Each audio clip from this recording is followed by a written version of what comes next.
Yaşlar baktlı olun, toynuluklu olsun, durmuşta en goy, en süyücü günlerde birek süylap yaşam, batına açık olsun.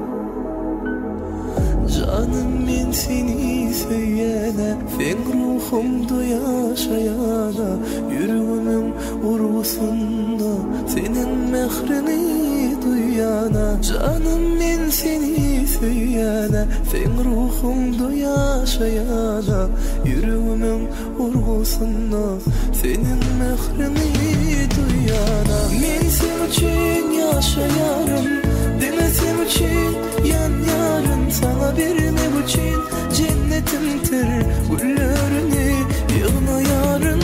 Men sen için yaşayarım, demesim için yan yarın, sana vermek için cennetimdir güllerini yığına yarın.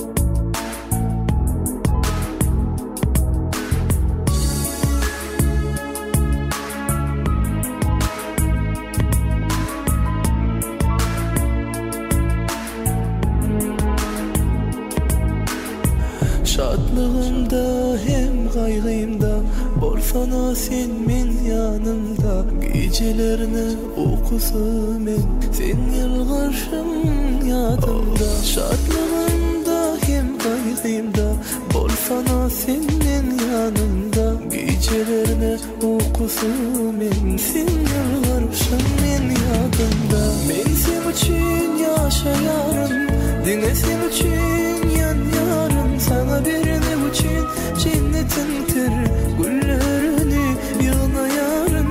Ben sen için yaşayarım, dinlesin için yan yarın, sana vermek için cennetimdir güllerini yığına yarın.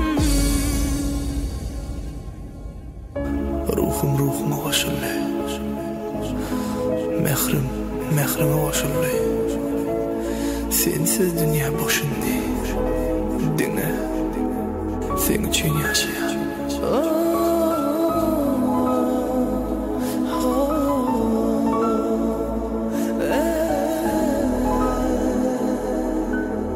Men sen için yaşayarım, dinle, sen için yan yarın, sana vermek için cennetimdir güllerini yığına yarın.